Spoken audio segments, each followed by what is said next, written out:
चांगला हाती सापडला होता, त्याने कबुलीही दिली होती, पण घरातल्यांना त्याच्या कबुलीचंच कौतुक जास्त. आता त्याला अडकवायला एखादी नवीन योजना शोधावी लागेल. आहे अगं, मी बांधज्यांच्या हॉटेलात काम करायचो ना, त्या हॉटेलाचे मालक आहे. मला परत न्यायला आलेत वाटतं. दादा वाईट आहे ते. मुक्ता अगं असं नाही बोलायचं, आता नाही बघत ते असे.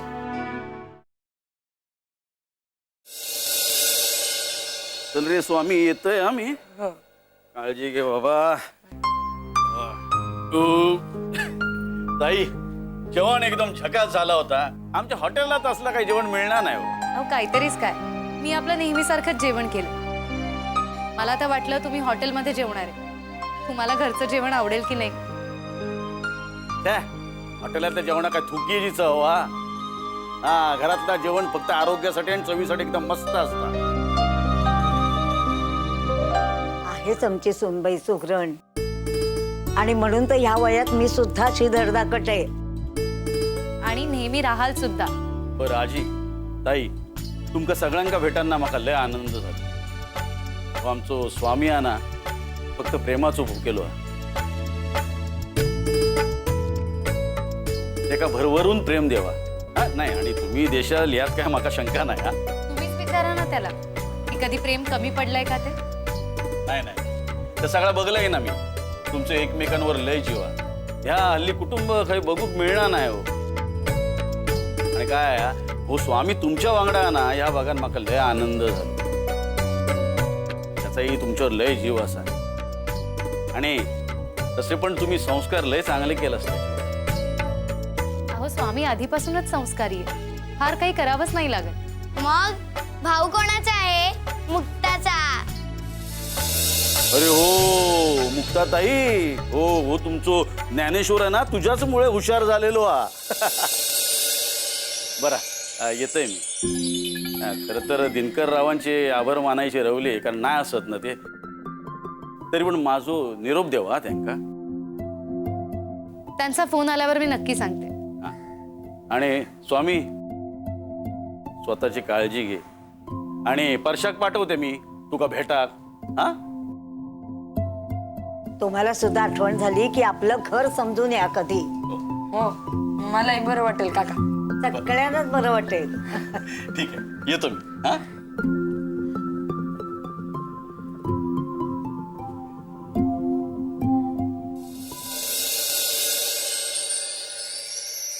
आई, झालं का तुझं काम? हो झालं. तुझं काही काम होतं का? नाही, काम नव्हतं. मला तुला काहीतरी द्यायचं होतं. मला काय? हे घे.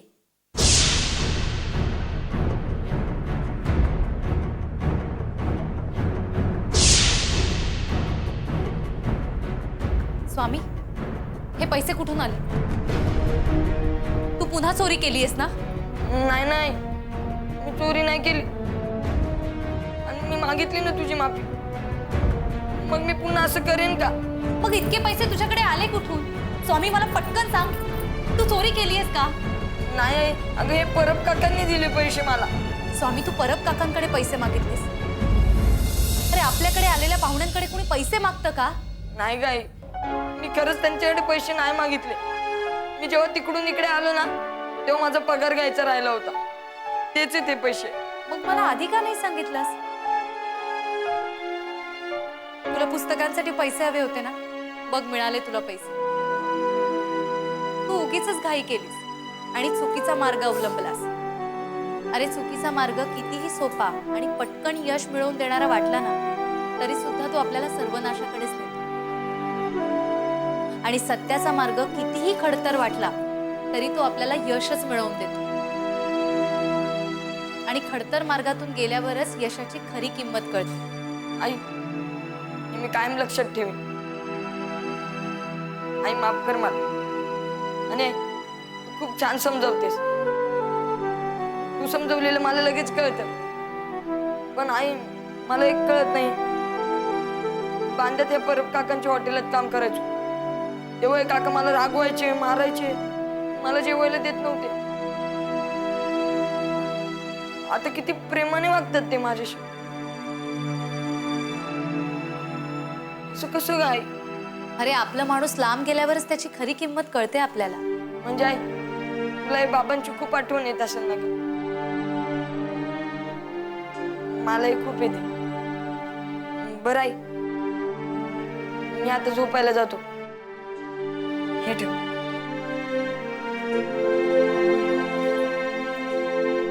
आठवण तर मला त्यांची खूपच येते, पण ज्यांच्यासाठी जगतीये त्यांना माझी आठवण येते की नाही मला माहित नाही.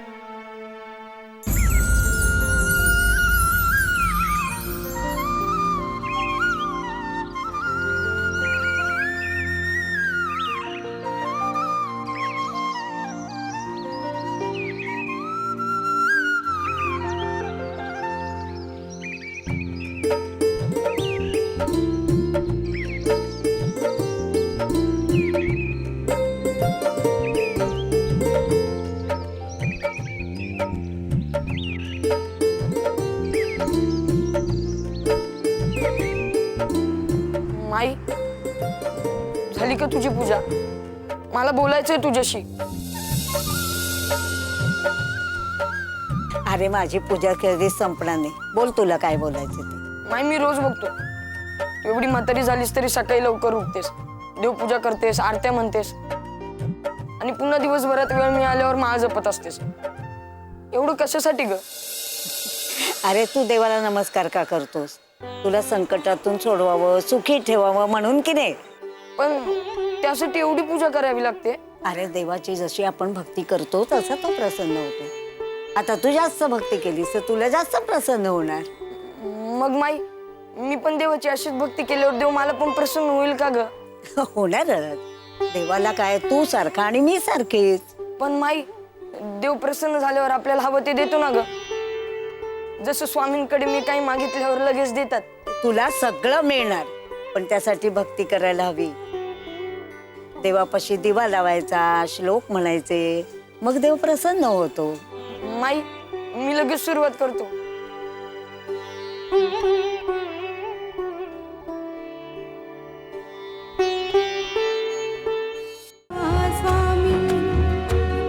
श्री स्वामी समर्थ, जय जय स्वामी समर्थ.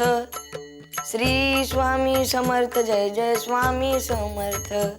श्री स्वामी समर्थ, जय जय स्वामी समर्थ.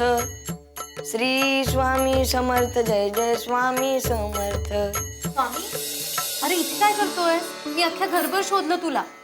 आई, अगं मी देवाची भक्ती करतोय. देवाची भक्ती करतोय? आता हे नवीन कोणी सांगितलं तुला? अगं आई, देवाची भक्ती करायला का कोणी सांगावं लागतं का? आतापर्यंत माहित नव्हतं, पण आज कळलंय. आई, जर आपल्याला देवाला प्रसन्न करायचं असेल ना, त्याची खूप भक्ती करावी लागते बघ.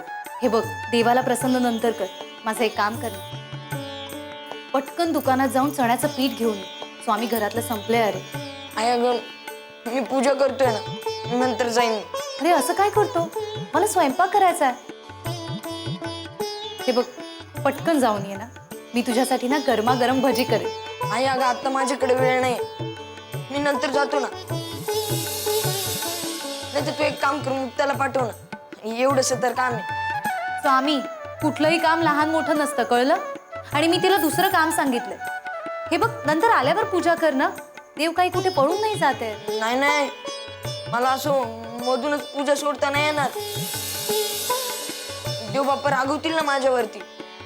मी माईला बघतो पूजा करताना, मधून एकदाही उठत नाही. आणि आई, तेव्हा तूच तर सांगते ना आम्हाला, माई पूजा करते, तिला त्रास देऊ नका म्हणून. मग आता काय झालं? अच्छा, आता मला कळलं की हे भक्तीचं कुळ कुठून आलंय ते.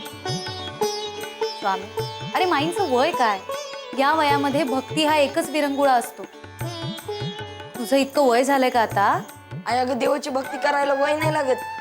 देवाची भक्ती कोणीही करू शकते. देवाला तू काय, मी काय, सगळे सारखेच आहेत. तुझ्याशी कोण बोलणार? स्वामी, तू जातोयस की नाही? हे बघ स्वामी, आता तुला सांगितलेलं काम मी स्वतः करते. मी स्वतः जाते. स्वामी जा ना. मी आता खरंच जाईन. श्री स्वामी समर्थ जय जय स्वामी समर्थ. श्री स्वामी समर्थ जय जय स्वामी समर्थ. श्री स्वामी समर्थ जय जय स्वामी समर्थ. श्री स्वामी समर्थ जय जय स्वामी समर्थ. श्री स्वामी समर्थ जय जय स्वामी समर्थ. श्री स्वामी समर्थ जय जय स्वामी समर्थ. पास कर म्हणून त्यात काय. म्हणून करतोयस तू देवाची पूजा? अरे पण जर का तू अभ्यासच नाही केलास तर देव तरी कसं पास करेल तुला? आई अगे देव बाप्पा प्रसन्न झाले ना आपल्याला हवं ते देतात. अच्छा, म्हणजे तुला काहीतरी मिळवायचंय म्हणून तू देवाची भक्ती करतोयस. ठीक आहे मुक्ता, आज तू एकटीच शाळेत जा आणि बाईंना म्हणावं की आज स्वामी दादा शाळेत येणार नाही म्हणून. अगं पण आई, मी बाईंना काय सांगू? त्यांना सांग ना की स्वामी दादा घरी बसून देवाची भक्ती करतोय. स्वामी दादा, चल शाळेत. आता तू घरी आल्यावर काय करायचे ते कर. मुक्ता, आई म्हणाली ना जा जा भाऊ.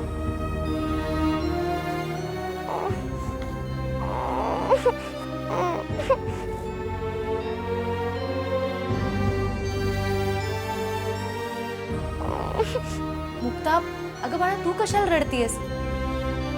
इकडे ये, मी तुझी वेणी बांधून देते. अगं तू जातीयस ना शाळेत. हे बघ, असं रडायचं नाही बरं. अगं पण आई, मी एकटी जाऊ? का? यापूर्वी कधी एकटी गेली नव्हतीस का?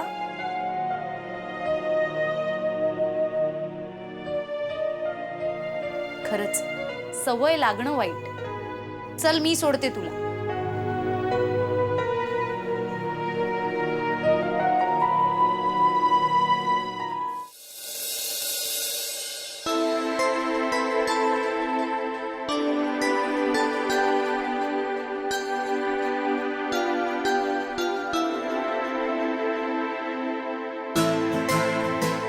काय रे?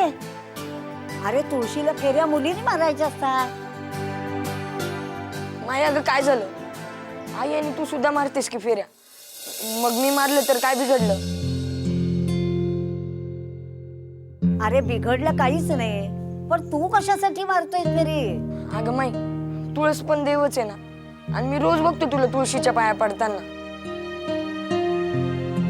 अरे पण त्याची एक वेळ ठरलेली असेल, असं भलत्या वेळे नाही फेरी मारता येत. बर ते जाऊ दे, समोर सावंतांच्याकडे बोलवलंय.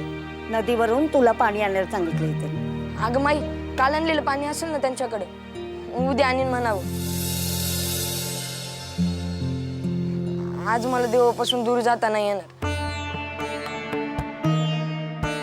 हो माई, माणसांपासून दूर गेलेलं चालेल पण देवांपासून दूर गेलेलं नाही चालणार, हो ना? आई अगं असं काय म्हणतेस? आज मला फक्त देवाची पूजा करून देवाला प्रसन्न करायचंय. आणि त्यासाठी माणसं नाराज झाली तर चालते, हो ना? स्वामी काय चाललंय हे? आज सकाळी शाळेत नाही गेलास तू. अरे ते सावंतांचं राहू दे, पण मला तरी कामात मदत करशील की नाही? आई अगं मी सांगितलं ना, आज मला फक्त देवाची पूजा करायची आणि देवाला प्रसन्न करायचंय. आई, मला देवाची पुस्तकं वाचायची, येतो. काय चाललंय ग हे? काही नाही माई, सकाळी तुम्हाला देवाची पूजा करताना पाहिलं, तेव्हापासून देवाला प्रसन्न करायचंय असं म्हणतोय. अगं पण त्यासाठी हे कशाला सगळं करायला पाहिजे? तू काका नाही बोलत? माई, करू द्यात त्याला जे काही करायचंय ते. आपण सांगण्यापेक्षा त्याला अनुभव मिळाला तर ते जास्त चांगलं होईल, नाही का?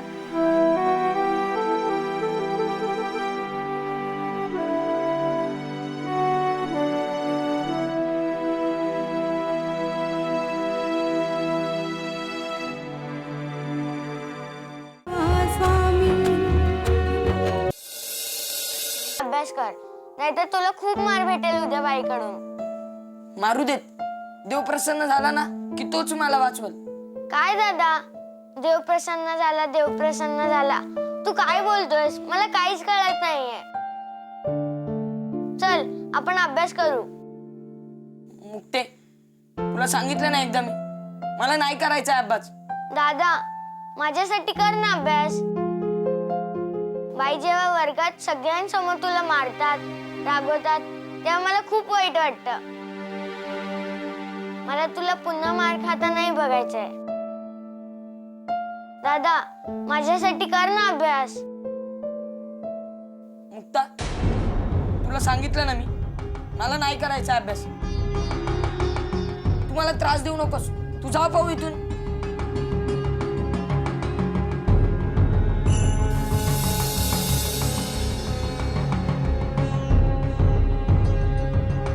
एवढी तावा नका आणलीस. काही नाही हो माई, मुक्ता रडत बसली, जेवायचं नाही म्हणते. आता तिचं काय झालं? तिला काय व्हायचंय? अहो शाळेतून आल्यावर स्वामीच्या खोलीमध्ये गेली आणि त्याला काहीतरी म्हणाले की चल अभ्यास करू, तर तो तिला म्हणाला नाही करत जा. झालं, मुक्ताबाई रडत बसल्यात आता. खरं म्हणजे माझंच चुकलं.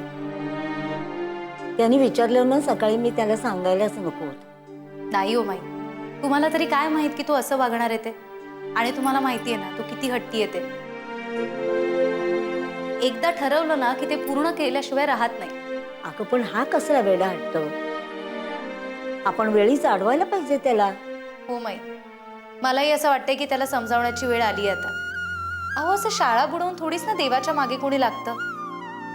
दुसऱ्याला दुखवून थोडीच देवाची भक्ती होत असते. सकाळीच का नाही पाठवलं त्याला शाळेत? शाळा बुडवायची सवय लागेल नाही तर त्याला. मी मुद्दामूनच नाही पाठवलं माई, कारण मी म्हटलं की एक दिवस शाळेत नाही गेला ना तरी चालेल, पण त्याला त्याच्या अनुभवातूनच कळलं पाहिजे की तो चुकीचा वागतोय ते. तू समजावून सांग त्याला. बरं आता मुक्ता रडायची थांबली का? ती कसली थांबतेय? गेली असेल पुन्हा आपल्या स्वामी दादाकडे. तिला करमतंय कुठे त्याच्याशिवाय? नीट समजावून सांग त्याला, नाही तर परत तो तसाच वागेल. एक काम केलं नाही त्यांनी. नाही हो माई, विश्वास ठेवा की उद्यापासून तो पुन्हा पहिल्यासारखाच वागेल. मी तर म्हणेन की पहिल्यापेक्षाही अधिक चांगला वागेल. त्याला हे नक्कीच कळलं पाहिजे की त्याने स्वीकारलेला भक्तीचा मार्ग खूप चुकीचा आहे.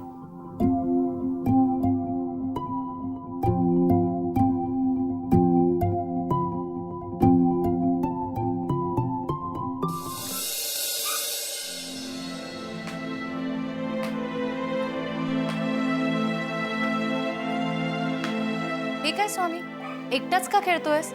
आणि मुक्ता कुठे आहे? आई अगं, मुक्ता अभ्यास करते म्हणून म्हटलं एकटंच खेळावं. मग तुझ्या अभ्यासाचं काय?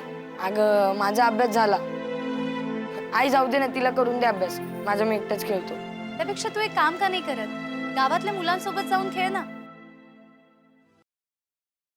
स्वामी, आज सुट्टी आहे की नाही, त्यामुळे मैदानी खेळ खेळायचे. हे असे बैठे खेळ खेळण्यापेक्षा ना मैदानी खेळ चांगले, कारण त्यामुळे बुद्धीचा आणि शरीराचा दोन्हीचा व्यायाम होतो. अगं पण आई, त्याच्या ओळखीचं खेळायला कोणच नाही, तर तू कोणासोबत खेळणार? अगं तो गेलाच नाही तर त्याच्या ओळखी कशा होतील? म्हणूनच सांगितलं जा आज खेळायला. अरे थांब थांब, अरे काय पळत? अरे थांब, अरे फणस घेऊन काय पळताय? थांब थांब म्हटलं, पोरा बघ, थांब थांब, अरे थांब पोरा, ए थांब.